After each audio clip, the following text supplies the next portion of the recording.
magaalada Shabeelley waa magaalo jirta 6 sano oo kaliya balse muuqaalkeedu guud uma eka magaalo jirta 6 sano ee waxa uu egyahay magaalo jirta 60 sano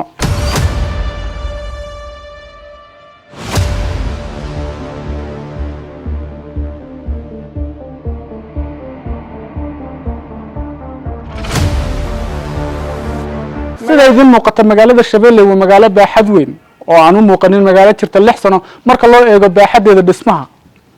2019 ayaa loo soo raray magaalada Shabeelley halkani ay hadda tahay iyadoo markii hore ku taal meel halkan 9 kiiloomitir jirta oo la yiraahdo Woble berigii hore dadka xoolo dhaqatada u ahaan jiray ayay taariikhaha ay soo dhigi jireen oo oran jireen shaqa laga helay Shabeelley shaqadii Shabeelley tii laga simaanaayay maanta ay sanaad caani bay leedahay oo caani ba soo gala waxa soo gala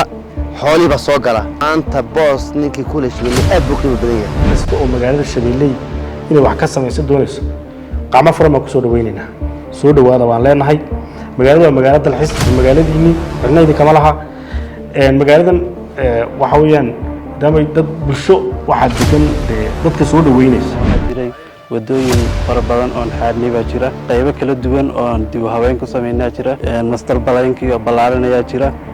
shaqooyin fara badan oo halka lagu soo koobi karay